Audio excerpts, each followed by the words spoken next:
Le château de la Cour s'élevait fièrement au milieu des collines ondulantes des environs de Bordeaux, entouré de rangées parfaitement alignées de vignes qui s'étendaient à perte de vue.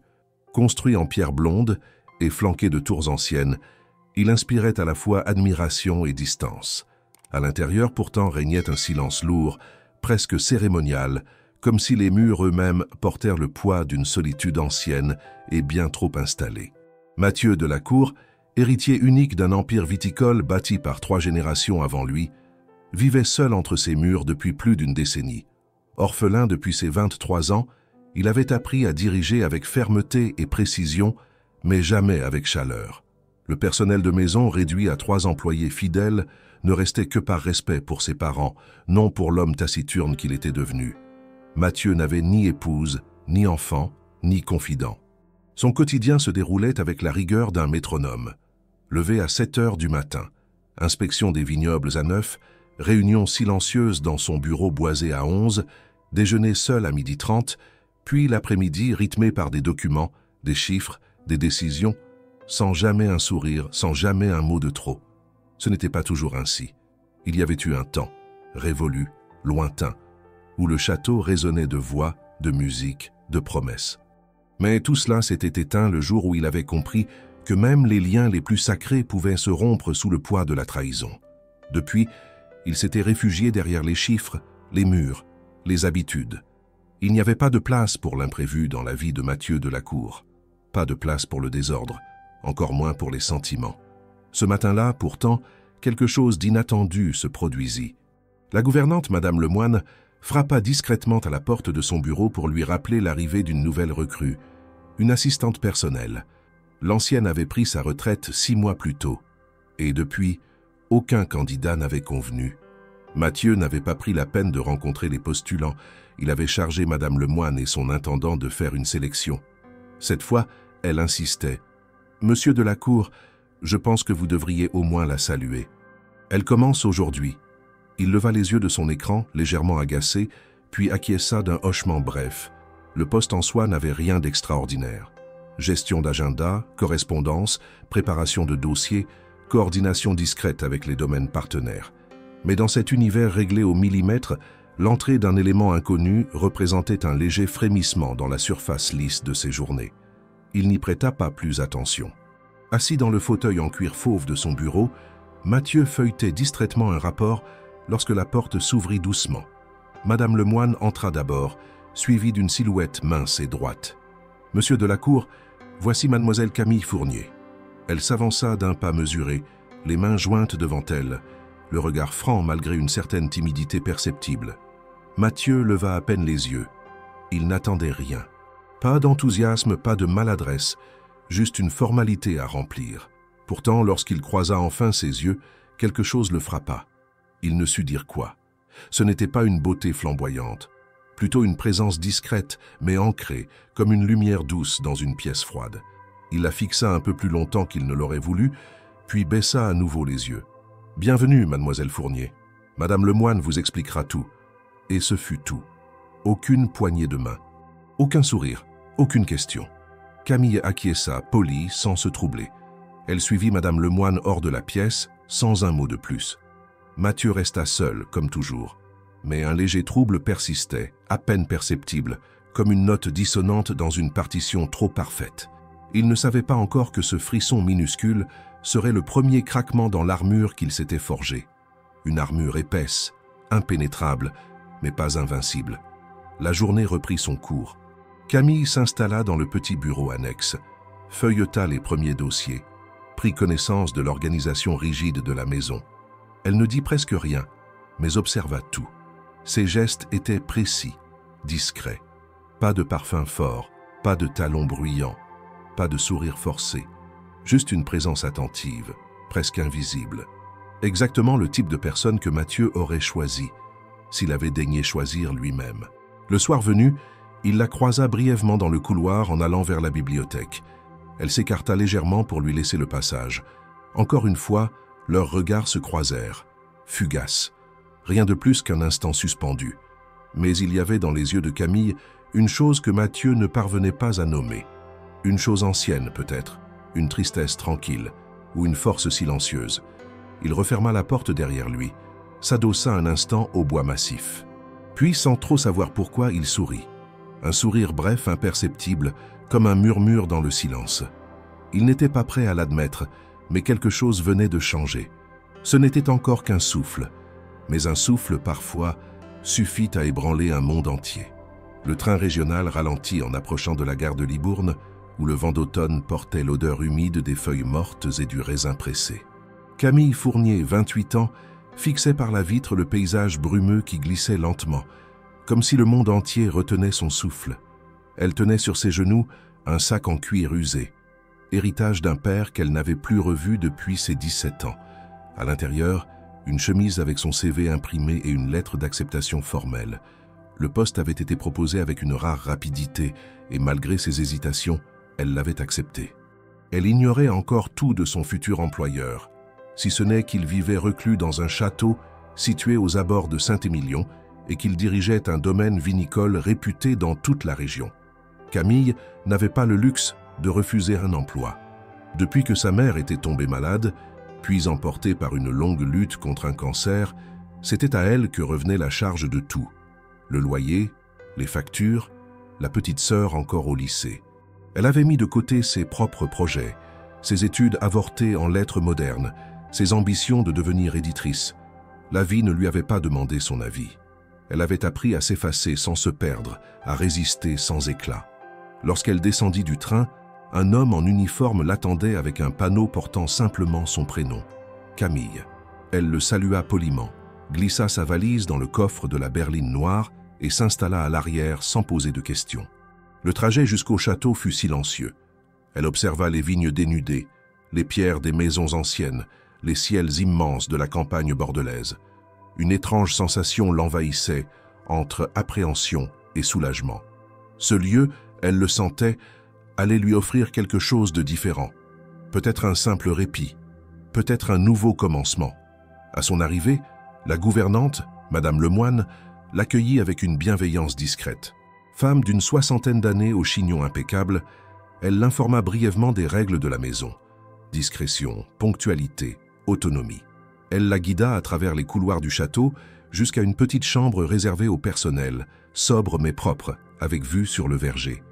Monsieur de la Cour vous recevra brièvement dans son bureau. Ne soyez pas surprise par son comportement. Il est réservé. Camille hocha la tête.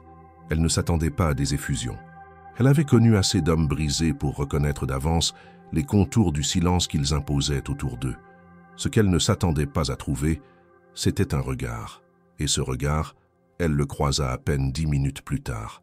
Le bureau de Mathieu de la Cour était vaste et sombre, tapissé de boiseries anciennes, une large fenêtre donnant sur les vignes. Il était assis, le dos droit, entouré de dossiers empilés, le visage à moitié tourné vers la lumière. Camille sentit aussitôt que cet homme n'était pas seulement riche ou influent. Il était distant, mais pas vide.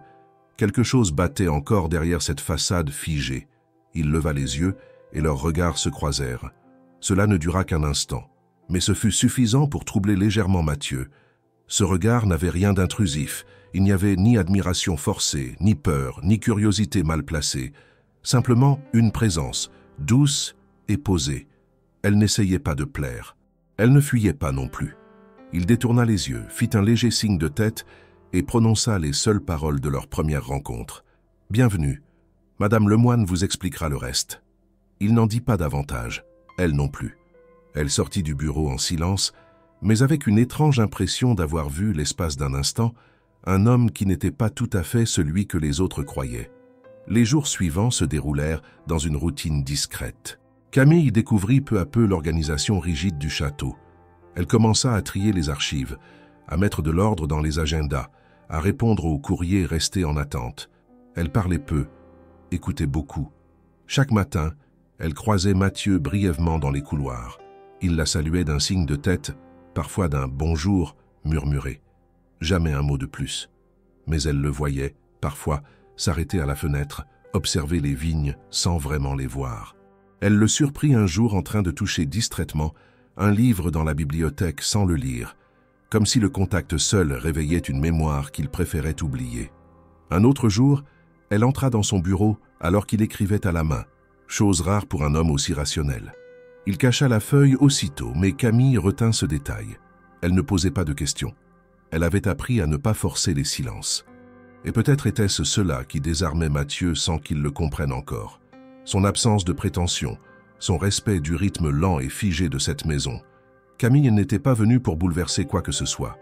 Elle cherchait un emploi, un toit, un peu de stabilité, mais sans le savoir, elle faisait déjà vaciller un équilibre installé depuis trop longtemps. Un matin, alors qu'elle classait d'anciens documents dans l'annexe de la bibliothèque, elle entendit des pas s'arrêter derrière elle. Mathieu entra sans prévenir. Il s'arrêta, visiblement surpris de la voir là. « Je vous ai fait peur ?» demanda-t-il. Elle se redressa, un peu surprise de l'entendre lui adresser une question aussi directe. « Non, monsieur. Je faisais du tri dans les archives. Il y avait des lettres jamais ouvertes. Je pensais que... » Il s'approcha, jeta un œil distrait aux papiers étalés. Son regard s'arrêta brièvement sur une feuille particulière. Il la prit, la plia lentement et dit simplement « Vous pouvez continuer. » Puis il sortit. Ce fut la première fois qu'il l'observa réellement. Elle ne portait aucun maquillage. Ses cheveux étaient attachés en un chignon simple. Ses vêtements étaient modestes, pratiques. Mais il y avait dans sa manière de se tenir, dans son calme, quelque chose de presque ancien. Une dignité que même les années difficiles n'avaient pas entamée. Dans les jours qui suivirent, il se surprit à la chercher du regard sans y penser, à écouter ses pas dans le couloir, à remarquer son absence quand elle n'était pas là. Et il ne s'expliquait pas ce trouble, il ne voulait pas de cela. Il ne croyait plus à ces choses-là. L'amour n'était qu'un mot vide, un piège, une promesse jamais tenue. Il en avait trop souffert, mais quelque chose en Camille échappait à ses défenses habituelles. Et s'il lui refusait encore de mettre un nom sur ce qu'il ressentait, Camille, elle, commençait à pressentir que derrière les silences de cet homme, il y avait un cœur abîmé, et qu'elle peut-être n'était pas tout à fait indifférente à cette faille. Ce qu'aucun des deux ne savait encore, c'est que ce fragile début de présence allait bientôt tout changer. Le 3e lundi de son nouveau poste, alors que l'aube baignait encore le château d'une lumière grise et froide, Camille pénétra dans la bibliothèque pour une tâche qu'elle avait repoussée depuis son arrivée. L'organisation de la correspondance personnelle de Monsieur de la Cour, conservée dans des boîtes anciennes entassées dans un meuble bas, à moitié dissimulé derrière un fauteuil en cuir. Madame Lemoine l'avait prévenu que ses archives n'avaient pas été ouvertes depuis des années. Mathieu ne consultait jamais ce coin reculé de la bibliothèque et personne n'osait y toucher sans autorisation. Mais cette fois, c'est lui-même qui avait laissé un mot laconique sur le bureau de Camille. « Classer les lettres du fond. Merci. » Elle ouvrit la première boîte, recouverte de poussière, et se mit à trier les enveloppes jaunies, les cartes postales anciennes, les feuilles détachées sans date. Tout y était méticuleusement conservé, parfois par ordre chronologique, parfois dans un désordre émotionnel évident. Au milieu de ces papiers, elle découvrit une petite enveloppe blanche sans adresse, scellée mais non cachetée. Intriguée, elle la prit entre ses doigts. Elle n'était pas datée, mais le papier semblait plus récent que les autres. Elle hésita. L'enveloppe n'était pas fermée. Une part d'elle savait qu'elle ne devait pas l'ouvrir. Une autre ne comprenait pas pourquoi un courrier non envoyé se trouvait parmi ses archives. Finalement, elle laissa la feuille glisser hors de l'enveloppe, lentement, comme si chaque geste pouvait réveiller une douleur ancienne. C'était une lettre manuscrite, à l'encre noire, rédigée d'une écriture régulière mais tendue. Les premières lignes suffirent à lui faire comprendre qu'elle ne lisait pas un simple message. C'était une confession. Une lettre jamais envoyée, sans doute destinée à une femme disparue depuis longtemps. Les mots n'étaient ni doux ni pleins de rancune, mais empreints d'une sincérité brute, presque douloureuse. Il y parlait de confiance brisée, de choix irréparables, de la difficulté à se reconstruire sans haine. À la fin, une phrase restait suspendue comme une note inachevée. « J'aurais voulu que tu ne me quittes pas avant que je ne sois prêt à te pardonner. » Camille sentit sa gorge se serrer. Elle replaça la lettre dans l'enveloppe, lentement, sans bruit, puis la glissa dans un petit dossier qu'elle posa délicatement sur le bureau de Mathieu, parmi les papiers à relire. Elle n'ajouta aucun mot, aucune note, aucune explication. Plus tard dans la journée, alors que Camille classait des documents dans son propre espace de travail, elle sentit une présence dans l'encadrement de la porte. Mathieu était là, silencieux, tenant l'enveloppe dans sa main. Il la regarda, non pas avec colère ni avec reproche, mais avec une intensité calme, comme si un fil invisible venait d'être tendu entre eux. Il ne demanda pas si elle avait lu. Il n'en avait pas besoin. Elle soutint son regard, sans honte, sans justification. Il resta quelques secondes immobile, puis referma la porte sans un mot. Ce soir-là, il resta longtemps dans la bibliothèque. Camille, en allant déposer les derniers courriers, le vit assis dans le fauteuil en cuir, les coudes sur les genoux, le visage penché vers le sol. Il tenait un verre à moitié plein, mais il ne buvait pas. Elle fit demi-tour sans bruit, le laissant dans son silence. Le lendemain matin, Mathieu arriva plus tôt que d'habitude. Il semblait calme, mais plus attentif. Durant la réunion hebdomadaire avec l'intendant et la gouvernante, il posa quelques questions auxquelles Camille répondit brièvement. À la fin, alors que les autres quittèrent la pièce, il dit d'un ton neutre « Mademoiselle Fournier, j'aimerais que vous m'aidiez à revoir le classement des archives du domaine cette semaine. Il y a des choses que j'ai négligées trop longtemps. » Elle acquiesça simplement. Ce fut tout. Aucun remerciement, aucun aveu. Mais dans la manière dont il la regardait, il n'y avait plus la même distance. Il ne s'agissait pas de confiance, pas encore, mais d'un respect silencieux, d'un commencement fragile. Au fil des jours suivants, ils travaillèrent côte à côte plusieurs heures par jour dans la salle des archives, dans un silence ponctué seulement de questions techniques, d'échanges précis, de gestes partagés autour des vieux dossiers. Camille ne cherchait pas à briser la distance. Elle ne posait jamais de questions personnelles, ne revenait jamais sur la lettre. Elle comprenait qu'avec cet homme, le respect du silence était une forme d'écoute. Un après-midi, alors qu'il classait des plans cadastraux anciens, Mathieu lui tendit un dossier sans la regarder directement. « Vous avez été discrète. » Beaucoup ne l'auraient pas été. Elle leva les yeux vers lui. Il ajouta simplement, presque à voix basse, « Merci. » Ce mot, prononcé sans solennité, avait plus de poids qu'un discours. Camille sentit quelque chose en elle se détendre, un nœud discret qu'elle portait depuis son arrivée. Elle lui répondit par un simple sourire, petit, mais sincère. Il ne dit rien de plus, mais elle vit que ses épaules s'étaient légèrement relâchées. Ce soir-là, en rangeant ses affaires, elle se surprit à repenser aux mots de la lettre. Pas à la trahison, ni à la femme disparue, mais à cette phrase suspendue. « J'aurais voulu que tu ne me quittes pas. » Et elle se demanda ce que cela fait, dans une vie, de porter un pardon qu'on n'a jamais eu le temps d'offrir. De son côté, Mathieu écrivit à nouveau dans son carnet qu'il n'avait plus touché depuis des années. Il ne relut pas la lettre. Il n'avait pas besoin de la relire. Ce qu'il ressentait désormais n'était pas lié au passé. C'était autre chose. Quelque chose de nouveau, d'inconfortable, mais vivant. Il ne l'appelait pas encore désir, ni espoir, ni besoin, mais il savait qu'en présence de Camille, il ne pouvait plus se contenter de vivre derrière des murs. Et si tout cela devait un jour se briser à nouveau, alors tant pis. Il valait peut-être mieux affronter le risque de sentir que de rester à jamais figé dans le confort froid du renoncement. La proposition arriva un jeudi soir, alors que Camille rangeait un dossier terminé sur l'étagère métallique de son bureau. Mathieu passa devant la porte, s'arrêta une fraction de seconde et, sans même vraiment la regarder, lança d'un ton presque neutre. « Il y aura un dîner demain soir avec le personnel. J'aimerais que vous soyez présente. » Ce n'était pas une question, ni un ordre, mais une formulation qui ne laissait guère de place à un refus. Camille, surprise, répondit par un simple « Très bien, monsieur », et il continua son chemin sans attendre de réaction. Elle resta un instant debout, le dossier en main, se demandant si c'était une invitation sincère ou une formalité imposée par l'étrange rapprochement qu'ils avaient entamé, à mots couverts et gestes rares. Le lendemain, la cuisine s'agita dès la fin d'après-midi. Cela faisait des années que le château n'avait pas connu un repas partagé au-delà de Noël ou du Nouvel An. Madame Lemoine dirigeait les préparatifs avec efficacité, aidée par l'intendant, M. Thibault, et une cuisinière venue spécialement du village voisin. Camille, elle, ne savait pas exactement quel rôle elle devait jouer dans cette situation. Ni domestique, ni invitée, elle était dans une zone floue, comme souvent depuis son arrivée. Elle choisit une robe discrète, bleu nuit, simple mais soignée, et attacha ses cheveux en un chignon bas. Elle descendit dans la salle à manger en silence, salua chacun avec politesse, puis s'assit à la place qui lui fut désignée. Mathieu arriva le dernier. Il portait une chemise sombre, sans cravate, les manches légèrement retroussées, comme s'il cherchait, lui aussi, une forme d'équilibre entre autorité et présence. Il salua brièvement l'équipe, puis s'assit en bout de table. Les premiers échanges furent timides, limité aux banalités sur la saison des vendanges à venir ou l'état des vignes. Mais peu à peu, sous l'effet du vin, des rires feutrés et des plats savoureux, une forme de chaleur inhabituelle s'installa autour de la table. Camille observa Mathieu du coin de l'œil. Il ne parlait pas beaucoup, mais écoutait attentivement.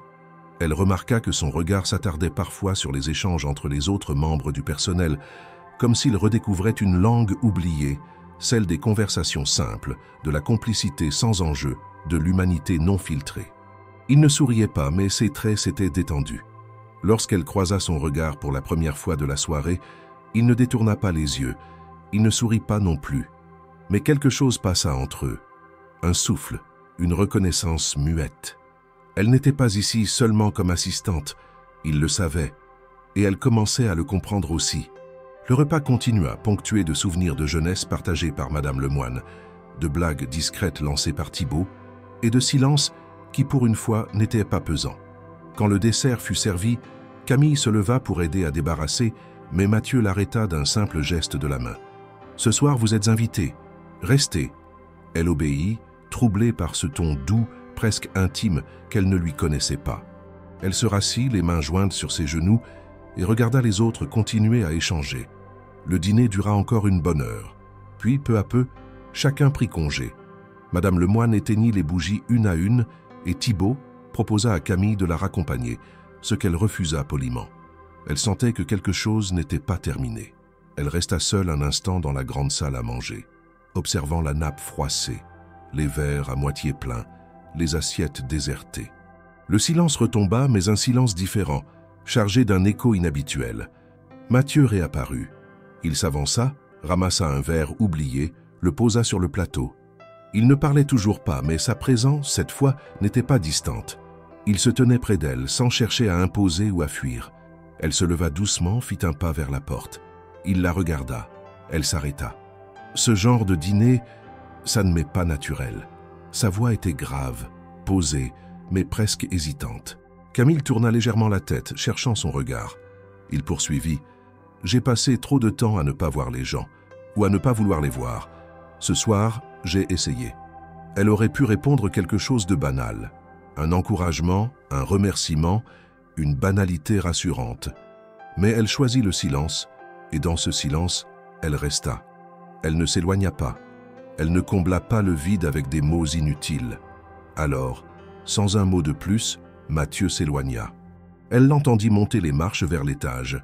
Quand le bruit de ses pas s'effaça, elle se retrouva seule à nouveau. Mais cette solitude-là n'était pas froide. Elle avait le goût d'un lien naissant, fragile et pourtant réel. Ce soir-là, dans sa chambre, Camille prit un carnet qu'elle gardait au fond de sa valise. Elle n'écrivait plus depuis longtemps, pas depuis la mort de sa mère, mais elle nota quelques lignes, sans trop réfléchir. Des mots simples. « Il a essayé, moi aussi. » Puis elle referma le carnet et éteignit la lampe. À l'autre bout du château, dans sa chambre aux murs couverts de tableaux anciens, Mathieu ouvrit son propre journal. Il n'y écrivait presque jamais. Mais ce soir, il prit la plume et traça une seule phrase, presque rageuse. « Elle est dangereuse, parce qu'elle me fait sentir. » Puis, il reposa le carnet, s'allongea dans le lit et resta longtemps éveillé, les yeux fixés au plafond. Dans les jours suivants, aucun mot ne fut échangé à propos du dîner. Mais quelque chose avait changé. Mathieu se montrait plus présent dans les espaces communs, plus attentif aux paroles des autres. Camille, elle, prenait soin de ne jamais franchir les limites. Elle restait à sa place, mais elle sentait que cette place n'était plus tout à fait la même. Ils continuaient à se croiser chaque jour, dans les couloirs, au bureau, dans les allées du jardin. Leurs échanges restaient sobres, mais le regard de Mathieu, désormais, ne fuyait plus. Il ne se protégeait plus derrière son mutisme. Il observait, il écoutait, et parfois, brièvement, il semblait chercher quelque chose dans le visage de Camille. Une confirmation, une certitude, mais ni l'un ni l'autre n'étaient prêts à la nommer. Pas encore. Le souvenir des blessures anciennes était trop fort, la peur de déranger l'équilibre encore trop fragile. Alors ils continuaient à marcher l'un à côté de l'autre, sans se toucher, sans se perdre, comme deux lignes parallèles qu'un souffle, un jour, pourrait rapprocher. Et dans le silence de ces jours qui passaient, une vérité s'installait doucement. Le cœur le plus fermé peut encore parfois apprendre à écouter, même s'il ne comprend pas encore ce qu'il entend, même s'il refuse de croire que ce qu'il ressent n'est pas un piège. Le ciel s'assombrit dès le milieu de l'après-midi ce jour-là, et un orage discret commença à gronder au loin, asséchant l'air dans un silence oppressant. Camille profitait d'un moment de répit entre deux tâches pour traverser le jardin, un parapluie replié à la main, observant les premières gouttes tomber sur les pierres lises de l'allée. Elle cherchait des dossiers oubliés dans la serre, dont Madame Lemoine lui avait parlé, contenant des notes anciennes sur les cépages plantés à l'époque du père de Mathieu. Ce genre de documents précis et techniques semblait ne pas avoir d'importance. Mais Camille avait compris que dans cette maison, chaque détail gardait un poids, un sens, un ancrage. Elle marchait vite, concentrée, quand ses chaussures glissèrent sur les marches en pierre humide, menant à la petite véranda attenante à la serre. Le choc fut rapide. Le genou heurta le sol, la main gauche chercha à amortir la chute. Elle resta un instant immobile, sonnée, le souffle court, la pluie fine commençant à mouiller sa nuque. Elle tenta de se redresser, mais une douleur vive au poignet la fit grimacer. À cet instant précis, une silhouette apparut, sans bruit, surgissant de la porte arrière du château. Mathieu. Il s'approcha rapidement, sans dire un mot, et s'agenouilla à côté d'elle. Ses mains cherchèrent à l'aider à se relever. Quand ses doigts touchèrent son poignet gauche, Camille se crispa malgré elle. Il s'arrêta immédiatement, ses yeux captant ce mouvement. Il poussa doucement la manche de sa chemise, et là, sur la peau pâle, une fine cicatrice apparut, horizontale, ancienne, mais encore visible. Aucun des deux ne dit rien. Il ne posa pas de questions. Elle ne chercha pas à se justifier. Un silence tendu, mais respectueux, se posa entre eux. Mathieu l'aida à se relever, vérifiant discrètement qu'elle pouvait marcher. Elle s'appuya sur lui, légèrement, juste assez pour sentir la fermeté de sa présence, sans s'y accrocher. Ils ne se regardèrent pas, mais chacun sentait l'autre penser. Dans ce contact bref, dans cette proximité inattendue, quelque chose passa. Invisible, mais puissant. Non pas un secret découvert, ni une blessure révélée, mais une reconnaissance muette. Tu as souffert aussi. Je le vois. Je ne te demande rien, mais je ne fais pas semblant de ne pas avoir vu. Ils regagnèrent l'intérieur et Mathieu insista pour qu'elle s'assoie. Il apporta lui-même une poche de glace, la posa doucement contre son poignet. Il resta debout devant elle, sans s'imposer, mais sans fuir non plus. Ses gestes, précis, contrôlés, portaient une attention nouvelle. Pas de pitié, pas de gêne, juste une forme de soin, de respect. Camille gardait les yeux baissés, la mâchoire serrée. La douleur physique n'était rien comparée à ce qu'elle sentait monter en elle. Une peur sourde que cette cicatrice ait tout changé, qu'elle ait trahi malgré elle une part d'elle qu'elle tenait enfermée depuis des années. Mais Mathieu ne fit aucun commentaire. Lorsqu'elle releva enfin les yeux, il la regardait d'un air grave mais calme. Il ne lui demanda pas d'explication. Et c'est précisément cette absence de curiosité, cette retenue presque tendre, qui l'ébranla davantage. Elle ouvrit la bouche, mais aucun mot ne sortit. Alors il parla le premier. « Vous pouvez prendre le reste de l'après-midi pour vous reposer. Je ferai transmettre les dossiers de la serre. » Elle acquiesça. Il ajouta, un peu plus doucement, « Si vous avez besoin de quelque chose, demandez-le. » Elle n'était pas habituée à cette bienveillance. Pas sous cette forme-là. Elle ne savait pas si elle devait y voir un simple geste de patron ou autre chose. Mais elle hocha la tête et se leva lentement. Le lendemain, elle reprit son travail comme si rien ne s'était passé. Mathieu non plus ne fit aucune allusion. Pourtant, chaque fois qu'ils se croisaient, leurs regards semblaient chargés de quelque chose de nouveau. Une complicité silencieuse, une fragilité commune, un respect né du non-dit. Camille n'avait jamais raconté à personne l'origine de cette cicatrice, pas même à sa sœur. Elle n'en avait pas honte, mais elle n'en parlait pas. Elle ne voulait pas être définie par cela. Elle avait survécu, c'était tout.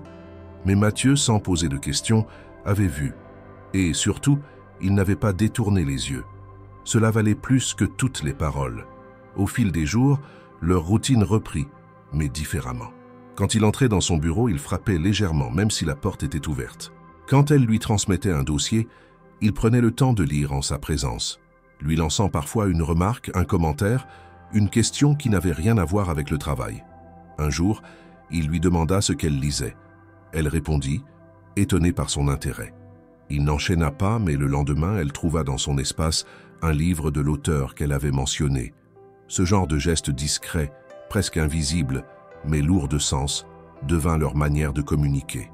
Ils ne parlaient toujours pas de ce qui comptait vraiment, ni de la lettre lue par hasard, ni du regard échangé pendant le dîner, ni de la cicatrice. Mais chaque jour, un mot, un regard, un silence construisait une passerelle, pas vers une relation, pas encore, mais vers une possibilité. Et cela déjà bouleversait Mathieu plus qu'il ne voulait l'admettre. Il se surprit un soir à repenser à ses années de solitude, à la manière dont il avait enterré toute émotion derrière l'ordre, la maîtrise, le contrôle. Camille, sans bruit, n'avait rien détruit. Elle n'avait pas forcé de porte. Elle avait simplement ouvert une fenêtre. Et lui, malgré lui, respirait à nouveau. Elle, de son côté, ne se faisait aucune illusion. Elle savait qu'un homme comme lui ne se laissait pas approcher facilement. Elle ne cherchait pas à le changer. Elle n'attendait rien. Mais chaque petit signe d'humanité, chaque faille qu'il laissait entrevoir, nourrissait en elle une forme d'attachement qu'elle n'osait pas nommer. Elle ne voulait pas tomber amoureuse. Elle ne le devait pas. Trop de responsabilités, trop de cicatrices, trop de risques. Et pourtant, il suffisait d'un regard de lui pour que quelque chose se serre dans sa poitrine. Une douleur douce, ancienne, le genre de douleur qu'on croyait oublier. Le genre qui fait dire « et si ?» Et dans cette maison figée, dans ce monde de pierre et de silence, cette question murmurée était peut-être la plus dangereuse et la plus vivante. Le jour où Clément Renaud arriva au domaine, le ciel était clair, presque trop bleu pour un début de matinée d'octobre. Il descendit de sa voiture de sport noir, claquant la portière d'un geste énergique, les lunettes de soleil toujours posées sur son nez, malgré l'ombre des arbres centenaires qui bordaient l'allée. Le bruit du moteur s'était à peine éteint, qu'il lançait déjà des salutations sonores, appelant un domestique par son prénom, demandant si Mathieu était dans son bureau comme d'habitude à cette heure-là. Son rire éclata brièvement lorsqu'il croisa Madame Lemoine, à qui il fit la bise sans attendre son consentement. Il connaissait tout le monde ici, mais il n'était pas venu depuis longtemps, trop longtemps, selon lui. Et ce qu'il ignorait encore, c'était que quelque chose, ou plutôt quelqu'un, avait changé la maison depuis sa dernière visite. Camille observait la scène à distance, debout dans l'encadrement de la porte du bureau. Elle connaissait son nom, Clément Renaud, associé de Mathieu, mais aussi son ami d'enfance, à ce qu'on lui avait dit. Un homme plus jeune d'esprit que d'apparence, qui parlait fort, marchait vite et posait trop de questions avec des sourires déjà prêts. Dès le premier regard qu'il lui adressa, elle comprit qu'il avait déjà décidé de lui plaire. Il la salua avec un clin d'œil discret, lui tendit la main et se présenta comme si c'était lui le propriétaire du château. Elle serra cette main, poliment, sans se dérober, mais sans s'attarder. Et cela, il le remarqua. « Vous êtes la fameuse assistante dont tout le monde parle ?» lança-t-il en souriant. « Mathieu cache toujours les meilleures choses. » Elle ne répondit rien. Un léger sourire, une distance polie. Mais en entrant dans le bureau, elle sentit immédiatement l'atmosphère changer. Mathieu était debout, raide, les mains derrière le dos. Il salua Clément sans effusion. Les retrouvailles furent cordiales, mais sans chaleur. Et lorsque Clément s'assit sur le coin du bureau, se tournant à moitié vers Camille pour lui adresser une remarque sur la décoration austère de la pièce, Mathieu posa sèchement un dossier devant lui pour recentrer l'attention. Ce genre de tension silencieuse, Camille y était sensible. Elle n'en montra rien, mais elle ressentit clairement le déséquilibre que cette arrivée venait de provoquer. Pendant la réunion, elle resta dans un coin de la pièce, prenant des notes, transmettant les documents nécessaires. Clément lui adressait régulièrement des regards, des questions feintes, des compliments à peine voilés sur sa précision, sa posture, sa manière d'organiser les dossiers. Mathieu, lui, se montrait de plus en plus fermé. Il ne leva jamais la voix, ne fit aucun reproche, mais son visage s'était refermé, comme s'il s'efforçait de contenir une agitation qu'il ne voulait surtout pas exprimer. À la fin de la réunion, Clément proposa de déjeuner tous ensemble. Mathieu refusa sous prétexte d'un engagement avec le maître de chai. Camille allait se retirer quand Clément l'arrêta gentiment. « Et vous, Camille, vous devez bien manger, non ?» Elle hésita. Refuser aurait pu paraître impoli. Accepter, trop révélateur. Finalement, elle déclina avec calme, invoquant du travail en retard. Il la fixa un instant, puis haussa les épaules, rieur. « Vous êtes aussi sérieuse que votre patron. » Ce jour-là, Mathieu ne dit rien de plus, mais sa manière de se comporter avait changé. Il évitait les couloirs lorsqu'il savait que Clément et Camille s'y trouvaient ensemble. Il restait plus longtemps au chai, sortait plus souvent, prolongeait ses visites sur les terres, comme s'il cherchait à mettre de la distance entre lui et quelque chose qu'il refusait de regarder en face. Camille, de son côté, ne changea rien à sa routine, mais elle voyait tout. Les regards insistants de Clément, les silences plus lourds de Mathieu, la crispation soudaine de certaines conversations. 2 jours plus tard, alors qu'elle travaillait dans le petit salon, classant des rapports de vendange, Clément entra sans frapper, un dossier à la main. « Vous avez vraiment une patience d'ange pour supporter son humeur, » dit-il en s'asseyant face à elle. Il n'a pas changé, toujours aussi glacial.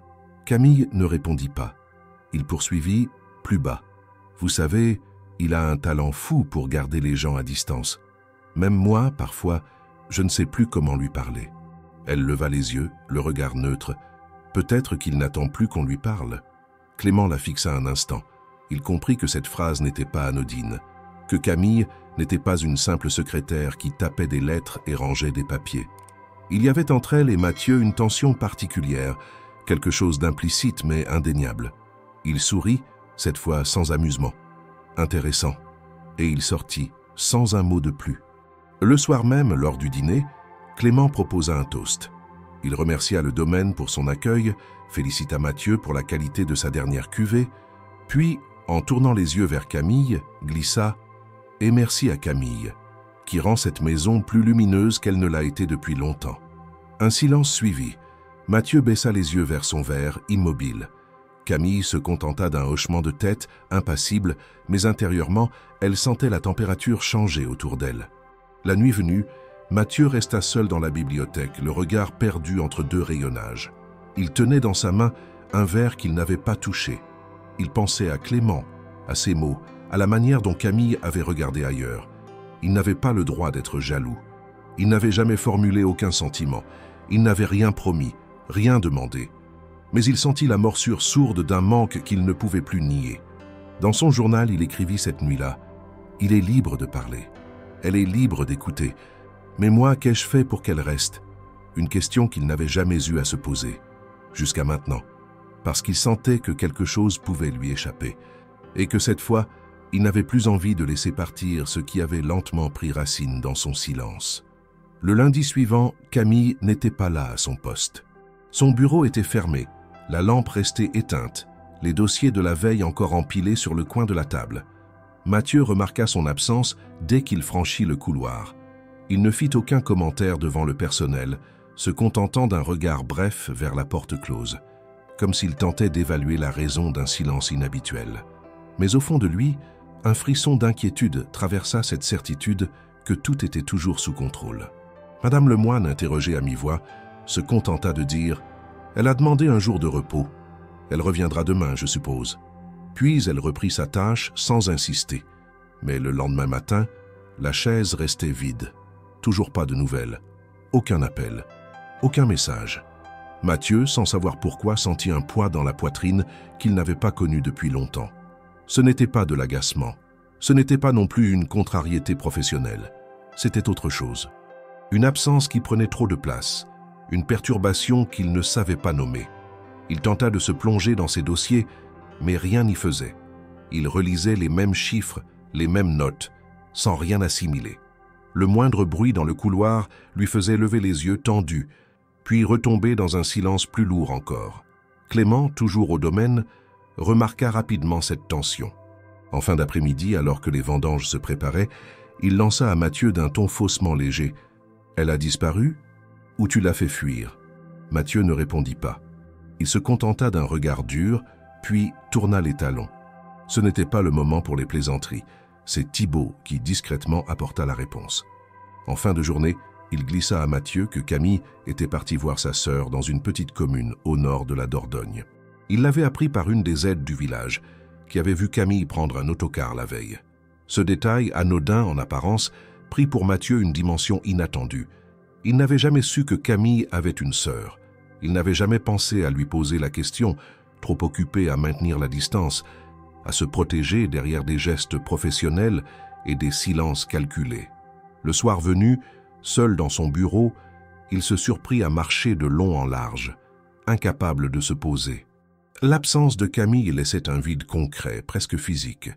Ce qu'il refusait de voir, ce qu'il s'efforçait de contenir, devenait maintenant évident. Elle comptait, pas comme une employée, pas comme une présence pratique, mais comme un point fixe dans une maison pleine d'échos. Elle avait su s'installer là où personne d'autre n'avait osé s'aventurer depuis des années. Et maintenant qu'elle n'était plus là, tout lui semblait bancal. Le lendemain matin, très tôt, Mathieu monta dans sa voiture et prit la route vers la Dordogne. Il ne prévint personne. Il ne savait même pas exactement où il allait. Il avait vaguement retenu le nom de la commune. Arrivé dans le petit village, il marcha longuement à travers les ruelles jusqu'à ce qu'une femme, assise devant une boulangerie, reconnaisse la description de Camille. Elle indiqua une maison modeste, en bordure d'un chemin de campagne. Mathieu hésita devant la grille, main sur la barre métallique rouillée. Il n'avait pas de raison officielle d'être là. Il ne savait même pas ce qu'il comptait dire. Mais au moment de faire demi-tour, la porte s'ouvrit. Camille apparut, un sac à la main, visiblement prête à partir. Elle s'arrêta net en le voyant. Son visage se figea. Elle ne dit rien. Lui non plus d'abord. « Je ne suis pas venu pour vous ramener », finit-il par dire. « Je voulais savoir si tout allait bien. » Elle resta silencieuse quelques secondes, puis baissa légèrement les yeux. « Ma sœur est malade. Elle a eu une crise d'asthme sévère. Je ne pouvais pas rester sans venir. » Mathieu hocha la tête. Il n'avait pas de reproche à lui faire. Mais une phrase sèche, presque involontaire, s'échappa de sa bouche. « Vous auriez pu prévenir. » Elle leva les yeux vers lui. Dans son regard, il n'y avait ni colère, ni tristesse. Juste une forme de déception douce, fatiguée. « J'ai pensé que ça ne changerait rien. » Il aurait voulu répondre, expliquer, dire qu'il avait passé 2 jours à chercher des raisons, à interroger les murs de son château vide. Mais il resta muet. Elle reprit « Je reviendrai demain matin. Je ne quitte pas le poste si c'est ça que vous craignez. » Ce fut à ce moment précis qu'il comprit combien il avait été lâche.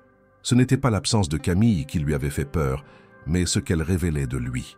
Son incapacité à dire, à exprimer, à faire un pas vers l'autre sans armure. Il avait construit des murailles autour de son cœur, et il attendait des autres qu'ils sachent les franchir seuls. Camille n'était pas partie pour fuir. Elle était partie parce que, même silencieuse, elle avait porté trop. Et que personne, lui le premier, n'avait tendu la main. Sur le chemin du retour, il ne pensa pas au domaine, ni aux chiffres, ni aux vendanges. Il pensa au silence de Camille, à sa fatigue visible, à la façon dont elle avait tenu bon sans jamais rien exiger. Il comprenait enfin que ce qu'il éprouvait n'était pas une faiblesse ni une distraction. C'était la possibilité d'un attachement vrai, d'une présence qui ne s'achète pas, qui ne se gère pas. Et s'il ne faisait rien, il savait qu'un jour elle partirait vraiment, et qu'il ne pourrait s'en prendre qu'à lui-même. Lorsqu'elle revint le lendemain, rien ne fut dit de sa courte absence. Mathieu la salua comme d'habitude, mais son regard était différent, plus attentif, plus nuancé. Clément, de son côté, observa cette dynamique d'un œil curieux, presque amusé, mais il comprit aussi que quelque chose lui échappait. Ce lien entre eux deux, construit lentement sans phrases éclatantes ni gestes spectaculaires, avait une solidité étrange, une vérité qu'il ne pourrait pas imiter, ni concurrencer. Et Mathieu, sans encore savoir comment, commença à penser qu'il était peut-être temps d'arrêter de fuir. Le domaine avait retrouvé son rythme habituel depuis le retour de Camille. Les vendanges débutaient sous un ciel voilé, et l'activité reprenait dans chaque recoin du château. Les travailleurs allaient et venaient dans les rangées de vignes, les machines tournaient, les paniers se remplissaient à une cadence soutenue. Camille s'était remise au travail avec le même calme méthodique, sans commenter son absence, sans chercher d'explication. Mathieu, quant à lui, gardait une distance prudente, mais ses silences étaient devenus moins durs, plus ouverts. Il semblait moins préoccupé par le contrôle et plus attentif aux présences. Il observait Camille souvent, mais sans insistance.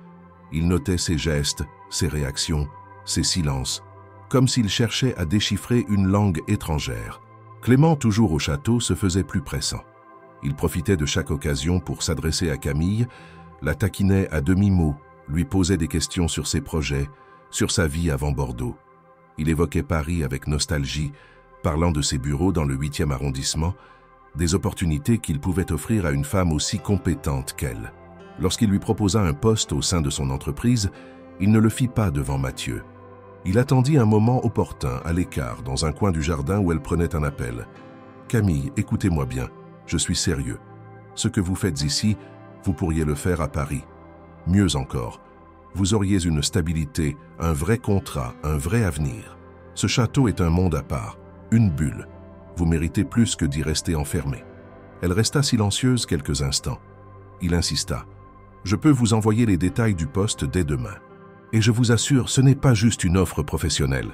C'est aussi une chance pour vous de sortir d'ici, de vivre. » Elle le regarda droit dans les yeux.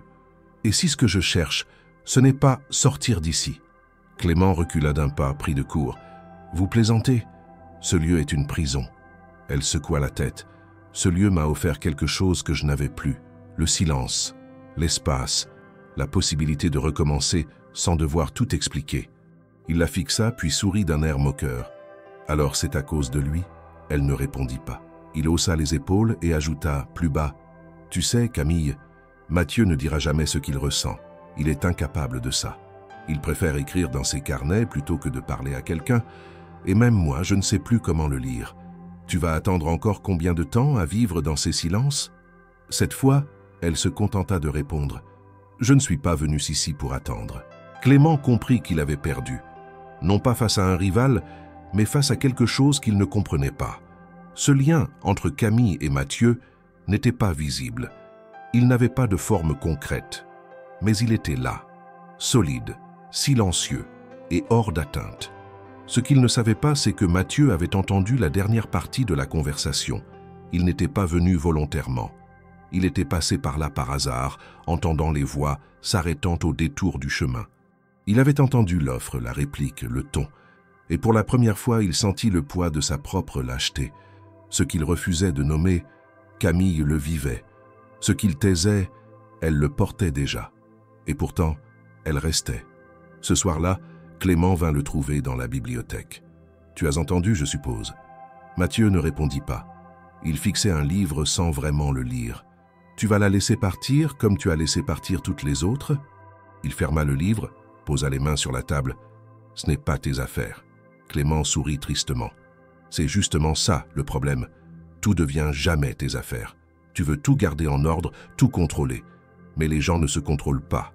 Les sentiments encore moins. » Puis il ajouta plus doucement. « Tu sais ce que Camille a dit? Qu'ici, même dans le silence, elle se sent à sa place. Et toi, tu fais quoi? Tu la regardes en silence? Tu écris dans ton journal et tu crois que ça suffit ?» Mathieu ne répondit toujours pas, mais il se leva, traversa la pièce lentement et sortit sans un mot. Cette conversation, il ne voulait pas l'avoir avec Clément. Il devait l'avoir avec lui-même.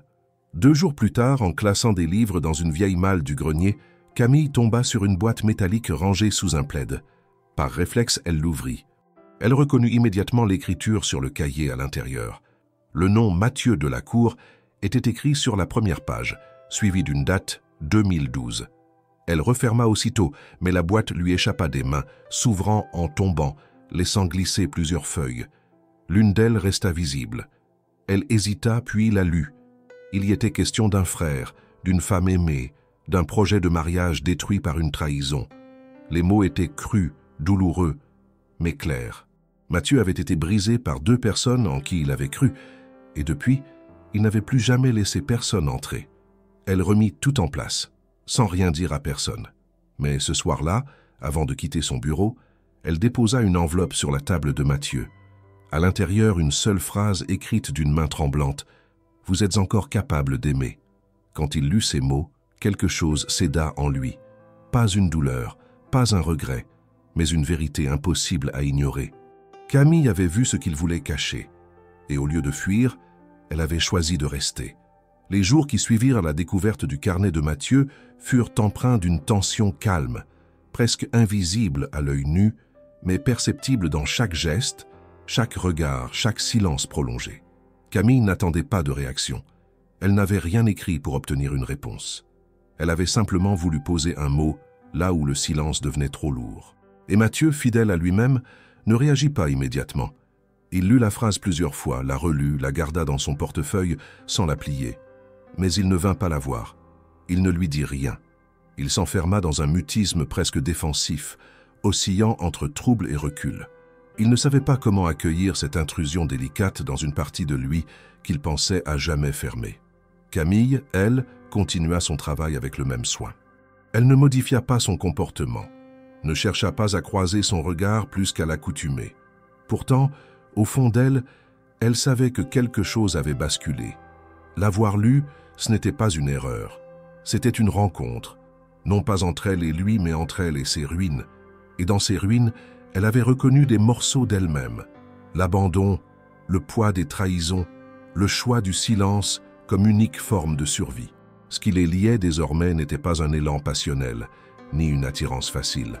C'était quelque chose de plus profond, une reconnaissance. Mathieu, de son côté, relut certaines pages de ce journal de 2012. Il ne l'avait pas ouvert depuis des années. Les mots étaient encore vifs, la colère intacte, la trahison de son frère, le regard fuyant de la femme qu'il avait aimée, les promesses évanouies. Tout y était, noir sur blanc. Il avait écrit pour ne pas hurler, pour ne pas perdre la tête. Il avait couché sur le papier ce qu'il n'avait jamais osé dire à voix haute. Et voilà que Camille, sans le vouloir vraiment, était entrée dans cet espace, et qu'elle en était ressortie non pas avec un jugement, mais avec une phrase. Juste une phrase. Elle ne l'avait pas plaint. Elle ne l'avait pas excusé. Elle lui avait seulement tendu un miroir qu'il refusait de regarder depuis trop longtemps. Un matin, il l'aperçut depuis la fenêtre de son bureau, marchant lentement entre les rangées de vignes. Elle tenait un carnet à la main, prenait des notes. Il l'observa longuement, pas comme un homme regarde une femme qui lui plaît, pas encore, mais comme quelqu'un qui découvre une présence qu'il ne veut plus ignorer. Il descendit les escaliers, traversa la cour et s'arrêta à quelques pas d'elle. « Vous aimez le silence des vignes ?» demanda-t-il. Elle se retourna, surprise, puis hocha la tête. « C'est un silence qui respire. » Il regarda autour de lui. Les feuilles commençaient à jaunir, la saison avançait. Il hésita, puis ajouta « Je n'ai jamais relu ce journal depuis que je l'ai fermé, pas avant que vous tombiez dessus. » Elle ne dit rien, il poursuivit. « Je croyais que l'écrire suffirait à l'oublier. Mais non, on n'oublie pas, on apprivoise. » Camille tourna lentement la tête vers lui. Son visage était calme, mais ses yeux portaient une attention entière. « Vous ne l'avez pas oublié, mais vous avez survécu. » Il la regarda longuement. Pour la première fois, il ne se sentit ni exposé, ni menacé. Il se sentit simplement vu. Pas comme un patron, ni comme un homme meurtri, mais comme quelqu'un qui portait encore en lui une part de lumière, malgré la cendre. Le soir venu, dans le silence du château, il relut encore la phrase de Camille. « Vous êtes encore capable d'aimer. » Il la prononça à voix haute, seul, pour entendre ce que cela faisait. Le mot « aimer » avait depuis longtemps quitté son vocabulaire. Il lui semblait abstrait, illusoire. Mais dans sa bouche, prononcé à voix basse, il sonnait différemment, moins lointain, moins froid. Les jours passèrent. Clément quitta enfin le domaine, non sans un dernier mot pour Camille. « Si un jour tu te lasses d'attendre l'impossible, tu sais où me trouver. » Elle n'eut pas besoin de répondre. Il comprit qu'il n'y aurait pas de suite. À présent, le château respirait un autre air, plus dense, plus incertain. Camille et Mathieu se retrouvaient de plus en plus souvent dans les mêmes pièces, parfois en silence, parfois autour d'un dossier, parfois sans raison apparente. Un jour, en rangeant des bouteilles dans la cave, leurs mains se touchèrent par accident. Ils se figèrent tous les deux, puis reculèrent. Aucun mot, mais une chaleur soudaine, un battement commun. Le soir suivant, elle trouva une enveloppe sur son bureau. À l'intérieur, un extrait du journal recopié à la main, accompagné d'une phrase de Mathieu. « Je croyais que plus rien ne méritait d'être écrit. Merci de m'avoir contredit. » Camille sentit ses doigts trembler légèrement. Elle rangea la lettre dans son carnet. Elle ne savait pas ce qui viendrait ensuite. Elle ne savait même pas si quelque chose viendrait. Mais elle savait que, désormais, elle n'était plus seule à marcher. Il était là, présent, hésitant, mais là. Et dans cette maison où chaque pas semblait compter double, ce simple fait valait déjà plus que toutes les déclarations. Le soleil matinal filtrait à travers les feuillages rougis du domaine, projetant des ombres mouvantes sur la terre humide. La saison des vendanges battait son plein, et le château vibrait au rythme des pas rapides, des voix portées par le vent et des paniers remplis de grappes lourdes et sucrées. Camille, vêtue d'un jean délavé et d'une chemise claire aux manches retroussées, marchait entre les rangées de vignes, un carnet à la main, notant les parcelles cueillies, les équipes assignées, les délais à respecter. Ce n'était pas son rôle initial, mais depuis quelques jours, Mathieu lui confiait davantage de responsabilités liées aux opérations du domaine. Elle ne posait pas de questions. Elle acceptait, agissait, et cela semblait apaiser quelque chose en lui. Mathieu, de son côté, passait plus de temps dehors. Il s'éloignait de son bureau, de ses habitudes millimétrées, de ses refuges familiers. Il se mêlait aux travailleurs, goûtait les raisins sur les cèpes, échangeait brièvement avec les chefs d'équipe, mais surtout qu'il observait Camille. Pas comme un homme surveille une employée, comme un homme observe une femme qu'il commence à voir autrement. Il y avait chez elle une capacité rare à s'effacer tout en occupant l'espace, à imposer une présence sans bruit, à lier efficacité et douceur. Il n'y avait ni séduction ni artifice, juste une vérité nue, impossible à ignorer. Ce matin-là, Camille s'attarda dans une section reculée du vignoble, là où les pieds de vigne plus anciens produisaient des raisins d'une qualité exceptionnelle. Le sol, légèrement en pente, était devenu glissant à cause de la rosée encore fraîche. En remontant un rang, concentrée sur ses notes, elle posa mal le pied sur une pierre humide. Son corps bascula en avant, son genou heurta une racine et son carnet s'envola. Avant même qu'elle ne touche le sol, 2 bras la saisirent fermement. Elle fut retenue nette, suspendue entre la chute et l'équilibre, son visage à quelques centimètres de celui de Mathieu. Elle sentit son souffle court, l'odeur discrète du bois et du cuir sur sa veste, la tension dans ses bras. Il la tenait encore, leurs regards soudain ancrés l'un dans l'autre, sans bruit, sans pensée. Ils restèrent ainsi, suspendus dans une seconde trop longue. Le vent jouait dans les feuilles, la lumière clignotait entre les branches. Les doigts de Mathieu, crispés sur les bras de Camille, se détendirent légèrement. Elle ne bougea pas. Leur visage, à quelques centimètres, semblait chercher l'autre sans oser franchir la distance. Un pas, un souffle, et ils se seraient rejoints. Mais à cet instant précis, une voix retentit au bout du rang. « Mathieu, on a un souci avec la benne sud. Tu peux venir ?» Clément venait d'apparaître, essoufflé, les yeux passant de l'un à l'autre. La tension devint palpable. Camille se redressa aussitôt, s'éloignant doucement de l'étreinte sans rien dire. Mathieu recula d'un pas, rattrapa le carnet tombé, le tendit à Camille sans la regarder, puis tourna les talons vers Clément, sans un mot.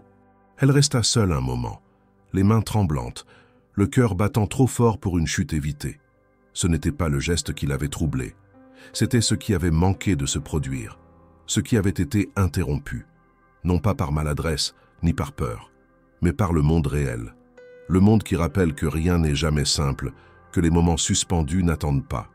Plus tard dans la journée, elle le croisa brièvement dans le couloir du chai. Il ralentit en la voyant comme s'il allait dire quelque chose, mais il passa sans s'arrêter. Elle sentit son absence plus dure que son silence. Le soir venu, elle resta plus tard dans son bureau, feuilletant des registres sans vraiment les lire. La maison était calme. Le personnel avait dîné, les ouvriers étaient repartis, les lumières des étages s'éteignaient une à une. Elle espérait entendre ses pas, un signe, une explication. Mais il ne vint pas. Dans sa chambre, Mathieu se tenait devant la fenêtre ouverte. Il revoyait chaque seconde de la scène. La chute évitée, la proximité, le regard de Camille, la voix de Clément. Il ne pouvait ignorer ce qu'il avait ressenti. Ce n'était pas un élan irréfléchi. C'était une pulsion contenue depuis des semaines, une vérité niée mais présente. Il ne pouvait plus faire semblant. Il ne pouvait plus continuer à prétendre que Camille était juste une assistante, une présence neutre, un souffle passager. Mais il ne savait pas comment réparer l'interruption. Il ne savait même pas s'il devait le faire. Il avait peur, non pas de l'aimer, mais de ne pas savoir aimer correctement, d'abîmer ce qu'elle lui apportait. Camille, dans son lit, fixait le plafond. Elle repensait au moment figé entre eux. Elle ne savait pas ce qui aurait suivi s'il n'avait pas été interrompu. Un baiser, une parole, un simple geste, et maintenant, elle doutait. Était-ce réel ou seulement une illusion, une projection? Elle n'attendait rien, mais elle avait cru percevoir un mouvement, une faille, un début, et ce rien qui avait suivi lui faisait mal. Le lendemain, ils se croisèrent dans le bureau. Mathieu, fidèle à lui-même, reprit le ton professionnel. « Vous pouvez m'envoyer le rapport des vendanges de ce matin avant midi ?» Elle répondit simplement « Bien sûr ». Aucun commentaire, aucun mot de trop. Et pourtant, dans son regard, elle lut quelque chose, un remords, ou peut-être un regret. Mais cela ne suffisait pas. Ce qu'elle voulait, ce qu'elle attendait, ce qu'elle espérait en silence, ce n'était pas un rapport, ce n'était pas une consigne, c'était un pas, une parole, une vérité. Et cette vérité, pour l'instant, restait enfermée derrière les lèvres closes de Mathieu. Les jours qui suivirent l'incident dans les vignes se déroulèrent avec une précision mécanique. Camille reprit son rythme habituel, méthodique, irréprochable. Elle se montrait ponctuelle, efficace, distante sans être froide. Rien dans son comportement ne trahissait ce qu'elle ressentait. Pourtant, elle le savait. Quelque chose s'était définitivement figé. Le moment suspendu avait été interrompu, puis effacé, comme s'il n'avait jamais existé. Mathieu, fidèle à lui-même, avait décidé de ne pas en parler. Et cette absence de mots, cette décision de ne pas nommer ce qui avait été si proche d'arriver, pesait davantage que le silence lui-même. Elle tentait de s'en convaincre. Il ne lui devait rien. Il n'avait jamais formulé la moindre intention, la moindre promesse. Mais au fond, elle savait que son cœur n'était pas en jeu à moitié. Elle n'attendait pas un conte de fées. Elle ne voulait pas d'un amour précipité.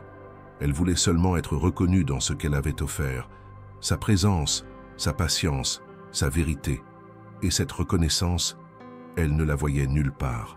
Pire, elle sentait qu'en restant, elle trahissait sa propre valeur. Un soir, après avoir terminé la relecture d'un contrat que Mathieu devait signer le lendemain, Camille resta assise longuement à son bureau. Elle observait la pièce, ses murs clairs, les dossiers parfaitement classés, la petite lampe qui diffusait une lumière douce. Cet espace avait été le sien pendant des mois. Elle s'y était installée sans bruit, y avait laissé des traces invisibles. Mais plus elle regardait autour d'elle, plus elle sentait que ce lieu, malgré tout ce qu'elle avait tenté d'y construire, n'était pas à elle. Elle était toujours en transit, dans un rôle flou entre loyauté professionnelle et attachement silencieux. Elle ouvrit un tiroir, prit une feuille vierge et commença à écrire. Pas une lettre d'adieu, pas un message dramatique, juste une décision, claire, propre, sans reproche. Elle expliquait qu'elle avait besoin de prendre un autre chemin, que sa mission avait été remplie avec honnêteté, mais qu'elle devait désormais penser à elle, à sa vie, à son avenir. Pas une fois, elle ne mentionna Mathieu. Pas une fois, elle ne parla de sentiments. Ce n'était pas nécessaire. Tout était déjà dans le non-dit. Elle glissa la lettre dans une enveloppe, la posa sur le bureau de Mathieu, bien en évidence. Puis elle quitta la pièce sans se retourner. Le lendemain matin, Mathieu entra dans son bureau comme à son habitude. Il salua brièvement Thibault, traversa le couloir, ouvrit la porte. Son regard tomba immédiatement sur l'enveloppe. Il reconnut l'écriture de Camille avant même de l'ouvrir. Une crispation imperceptible traversa son visage. Il s'assit, déchira l'enveloppe lentement, lut. Chaque ligne frappait comme un constat. Il ne trouva aucun reproche, aucun sous-entendu, juste une cohérence, une clarté. Camille avait choisi de partir. Non parce qu'il l'avait rejetée, mais parce qu'il n'avait pas su répondre. Et c'était pire. Il resta longtemps immobile, le regard perdu sur la feuille. Puis il se leva d'un bond. Il descendit les escaliers à grandes enjambées, demanda à Madame Lemoine où se trouvait Camille. Elle n'était pas dans son bureau, elle n'était pas dans les jardins, elle n'était pas dans sa chambre. Il comprit aussitôt. Il sortit sans manteau, sa montre encore au poignet, le souffle court. Il monta dans sa voiture, démarra, roula en direction de la gare de Bordeaux. Le ciel était couvert, le vent soulevait des nuages de poussière sur les routes secondaires. Il ne regardait pas l'heure, il ne pensait à rien, sinon à elle, à tout ce qu'il n'avait pas dit, à tout ce qu'il n'avait pas osé montrer, à chaque moment où il avait cru que le silence suffisait, à chaque instant où il avait reculé au lieu d'avancer. Camille, assise sur un banc du quai numéro 2, serrait sa valise entre les jambes. Elle avait choisi le train de 15 heures pour Paris, pas parce qu'elle avait un plan, mais parce qu'elle devait bouger, quitter, respirer ailleurs. Elle regardait l'horizon vide, les rails brillants, les gens qui passaient. Elle ne s'attendait à rien. Elle avait fait son choix. Elle pensait à sa sœur, à ce qu'elle allait lui dire, à comment recommencer encore une fois, ailleurs. À 14h58, le son caractéristique d'un moteur à l'arrêt la fit se retourner. Mathieu venait d'arriver. Il descendit précipitamment, scanna le quai du regard, puis la vit. Il s'approcha à grands pas, Elle se leva. Ils restèrent face à face sans parler, entourés du bruit de la gare, des annonces, du monde qui avançait. Il parla le premier, d'une voix rauque, maladroite. « Je ne suis pas venu pour t'empêcher de partir. » Elle le fixa, surprise par le tutoiement. Il continua. « Je ne suis pas bon pour ça, les mots, les gestes. Mais depuis que tu es entré dans ma vie, je ne suis plus le même. Je croyais que j'avais fini d'aimer, que ce n'était plus pour moi. Et puis tu es arrivé, et tout s'est mis à bouger. » Le haut-parleur annonça l'arrivée du train. Camille baissa les yeux. « J'avais besoin que tu dises quelque chose, n'importe quoi. » Il s'approcha, plus près. « Je sais, et je suis en retard, comme toujours. » Le train entra en gare. Il ajouta « Je ne te demande pas de rester. Je veux juste que tu saches que si tu pars, tu emportes avec toi la seule chose vraie qui m'est arrivée depuis des années. » Elle sentit ses yeux se remplir, mais elle ne bougea pas. Le train s'immobilisa, les portes s'ouvrirent, les passagers commencèrent à monter. Mathieu ne bougea pas non plus. Il resta là, face à elle. « Si tu veux partir, je comprends, mais je ne ferai plus semblant. Tu as réveillé quelque chose en moi, et je ne veux plus que ça se rendorme. » Elle le regarda longtemps, puis tourna lentement la tête vers le train. Les secondes s'étiraient, les passagers continuaient à monter. Une annonce finale retentit, puis, lentement, le train repartit. Et Camille, toujours là, toujours immobile, n'était pas montée. Le train s'éloigna dans un grondement métallique, emportant avec lui les voyageurs, les valises, les au revoir précipités. Mais Camille restait là, figée sur le quai, les yeux encore rivés vers les rails vides. Elle n'avait pas bougé, pas un pas, pas une parole. Son corps tout entier semblait retenir un souffle qu'elle n'avait pas su relâcher. Derrière elle, Mathieu restait immobile, comme si lui aussi attendait de comprendre ce qui venait de se produire. Aucun des deux n'osait rompre le silence, mais quelque chose de profond s'était déplacé, une décision prise, une peur vaincue. La pluie commença à tomber sans prévenir, une pluie fine, pénétrante, de celle qui transforme les pierres en miroirs et les vêtements en seconde peau. Camille leva les yeux vers le ciel, sentant les premières gouttes sur son front, sur ses joues, comme une caresse froide. Mathieu fit un pas vers elle, hésitant, puis un second. Elle tourna enfin la tête. Leurs regards se croisèrent. Rien dans l'expression de Camille n'était accusateur, rien n'était dramatique. Juste un calme mêlé d'émotions contenues. Il tendit lentement la main, sans la toucher. « Je suis désolé d'avoir mis autant de temps. » Elle le regarda sans répondre. Il reprit, la voix plus basse. « J'ai passé des années à ne rien sentir, à m'interdire de ressentir. Et tu es arrivé avec ton silence, ta force, ton calme. Tu as tout changé sans forcer. Et moi, je suis resté figé. » Camille baissa les yeux vers sa propre main, hésitante, puis la glissa dans la sienne. Ce contact, si simple, si direct, les traversa tous les deux comme un aveu silencieux. La pluie continuait à tomber, mouillant leurs vêtements, leurs cheveux, leurs visages. Mais aucun des deux ne sembla le remarquer. « Tu ne m'as jamais demandé de t'aimer, Camille. Tu n'as jamais exigé quoi que ce soit. Mais tu m'as donné le droit de croire que c'était encore possible. » Elle hocha lentement la tête, les larmes se mêlant à la pluie. Puis, pour la première fois, elle parla. « J'ai attendu que tu me rejoignes. Pas pour me retenir, juste pour être vrai avec toi-même. » Il la regarda longuement. Dans ce visage qu'il connaissait désormais par cœur, il voyait la fatigue des mois passés, la détermination silencieuse, l'amour sans bruit. Il ne savait pas encore ce qu'il deviendrait, mais il savait, à cet instant précis, qu'il ne voulait plus revenir en arrière. Ils quittèrent la gare sous une pluie persistante, sans parapluie, sans protection. Ils marchèrent côte à côte jusqu'à la voiture de Mathieu. Aucun mot n'était nécessaire. Dans le silence, il y avait tout. Une décision commune, une volonté de rester. Non pas malgré les doutes, mais avec eux. Non pas parce que tout était réglé, mais parce qu'ils avaient enfin choisi d'avancer ensemble. Le trajet jusqu'au château se fit sans musique. Camille regardait par la vitre, les paysages noyés dans la grisaille, les vitres ruisselantes. Mathieu, concentré sur la route, jetait parfois un coup d'œil dans sa direction. Il voulait lui dire encore des choses, lui parler de ce qu'il avait écrit, de ce qu'il n'avait pas dit, de tout ce qu'il n'avait pas su faire. Mais pour l'instant, le silence suffisait. En arrivant au domaine, Madame Lemoine les aperçut depuis la fenêtre. Elle comprit immédiatement. Elle n'eut pas besoin de questions. Camille monta à sa chambre. prit une douche chaude, changea de vêtements. Quand elle redescendit, Mathieu l'attendait dans la bibliothèque. Il se tenait debout, un dossier à la main, mais il ne lisait pas. Elle entra sans frapper. Il leva les yeux.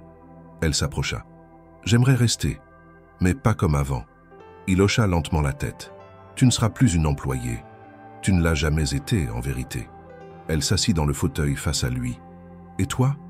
Il s'approcha, s'assit à son tour face à elle. « Moi, je veux apprendre, à parler, à montrer, à ne pas tout enfermer. » Camille sourit légèrement. « Ce sera long. » Il sourit aussi. « Peut-être, mais je veux le faire avec toi. » Le feu crépitait doucement dans la cheminée. La pluie tombait encore dehors, enveloppant le château d'un murmure régulier. Dans cette pièce pleine de souvenirs, ils restèrent assis longtemps, sans se toucher, sans précipiter les choses. Mais tout avait déjà changé. Le lendemain, ils prirent le petit déjeuner ensemble, sans que cela ne paraisse étrange. Les regards du personnel n'étaient ni surpris ni curieux, juste bienveillants. Le château, autrefois figé dans une routine glacée, semblait s'ouvrir à nouveau. Non par de grandes transformations, mais par ces gestes simples, ces habitudes qui se forment à deux. Et dans le regard de Camille, il n'y avait plus d'attente. Il y avait une présence, une place retrouvée. Le printemps revint au domaine de la cour sans éclat, mais avec la promesse discrète des recommencements. Le vignoble, lentement, sortait de son sommeil hivernal. Les bourgeons apparaissaient sur les ceps, la terre retrouvait son parfum de vie et les hommes reprenèrent le chemin des rangées, guidés par le rythme ancien des saisons. Le château lui-même semblait respirer autrement, plus ouvert, plus vivant. Et au centre de cette transformation tranquille, Camille et Mathieu apprenaient à cohabiter dans un espace qui n'était plus seulement celui du travail, ni uniquement celui des souvenirs. Ils n'avaient jamais officialisé quoi que ce soit. Pas de discours, pas de promesses dites à haute voix. Mais leur quotidien parlait pour eux. Le matin, ils prenaient le café ensemble dans la véranda. Camille parlait peu mais elle écoutait, et Mathieu commençait à lui raconter par fragments les détails de son passé qu'il avait toujours gardés pour lui. Leur silence n'était plus des murs, ils étaient devenus des respirations. Le rythme entre eux s'était installé sans heurts, sans urgence, avec cette lenteur propre aux choses qui tiennent. Camille n'était plus une employée. Elle n'avait plus de fonction définie. Pourtant, elle agissait, décidait, orientait certaines démarches. Elle avait proposé une révision de la stratégie commerciale, avait organisé un partenariat avec un distributeur indépendant et surtout, elle avait convaincu Mathieu de créer une nouvelle ligne de vin. Une ligne différente, moderne, mais enracinée. Et à la surprise générale, il avait accepté. Ils passèrent des semaines à en définir les contours. Camille proposa le nom C.F., Cœur franc. Les initiales n'étaient pas anodines, mais elle ne les expliqua jamais. Mathieu ne posa pas la question. Il comprit. Le vin devait être élaboré à partir d'une parcelle spécifique du domaine, celle où ils avaient failli se toucher, là où tout avait basculé dans un presque. La terre y était plus difficile à travailler, plus imprévisible, mais le vin qui en sortait avait une personnalité propre, comme eux. Lorsque les premières bouteilles sortirent de l'atelier d'étiquetage, Camille les inspecta avec soin. Le design était sobre, élégant. Son nom figurait à côté de celui de Mathieu, non pas comme employée ni comme compagne, mais comme cofondatrice. Une reconnaissance discrète, mais entière. Et pour la première fois depuis longtemps, elle sentit qu'elle n'était plus de passage nulle part. Elle appartenait à ce lieu, non pas parce qu'elle s'y était installée, mais parce qu'elle y avait construit quelque chose. La presse spécialisée accueillit le lancement avec curiosité. Un domaine ancien qui proposait une nouvelle cuvée signée par une femme. Certains journalistes s'étonnèrent de la discrétion du couple. Mathieu se contentait de répondre qu'il ne parlait jamais de ce qui comptait le plus. Camille, elle, souriait en silence. Ce qu'il vivait n'avait pas besoin d'être justifié. Le personnel du château s'était adapté naturellement à cette évolution. Madame Lemoine traitait désormais Camille avec une forme de respect affectueux, comme on le réserve à quelqu'un qui a traversé les épreuves sans se plaindre. Thibaut s'était même permis un jour une remarque qu'il n'aurait jamais faite auparavant. « On vous voit sourire, monsieur Delacour, ça fait drôle. » Mathieu avait simplement répondu « Moi aussi, ça me fait drôle. » Les mois passèrent. Une nouvelle vendange arriva, plus calme, plus maîtrisée. Camille participait aux réunions avec les chefs de culture, goûtait les jus. notait des observations sur un carnet qu'elle gardait toujours dans sa poche. Mathieu la laissait faire. Il apprenait à ne plus tout diriger, à déléguer, à faire confiance. C'était une forme d'amour qu'il n'avait jamais connue. Laisser l'autre agir sans avoir peur de perdre le contrôle. Un soir de septembre, alors que le soleil descendait lentement derrière les collines, ils s'assirent ensemble sur le muret qui bordait la parcelle de Cœur-Franc. Les vignes étaient lourdes, prêtes à être récoltées. Camille tenait une bouteille entre les mains, la première de la série. Elle la posa entre eux, puis regarda Mathieu. « Je n'aurais jamais cru que ce lieu deviendrait ma maison. » Il prit une profonde inspiration. « Et moi, je n'aurais jamais cru que quelqu'un comme toi resterait. » Elle le regarda sans sourire. « Je ne suis pas resté parce que c'était facile. » Il acquiesça lentement. « Je sais, et je t'en remercie. » Le silence s'installa. Cette fois, il n'était plus chargé de questions. Il était paisible. Puis Mathieu tendit la main. Camille la prit. Ils restèrent là, les doigts entremêlés, à regarder la lumière tomber sur les feuilles dorées. Il n'y avait plus de peur, plus de fuite. Juste deux personnes qui avaient accepté de se retrouver là où elles ne s'attendaient plus à aimer. Un homme brisé qui avait appris à dire. Une femme fatiguée qui avait appris à rester. Et au milieu, une terre, un vin, un nom, Cœur-Franc. La récolte ne faisait que commencer. Mais cette fois, ils la vivraient ensemble.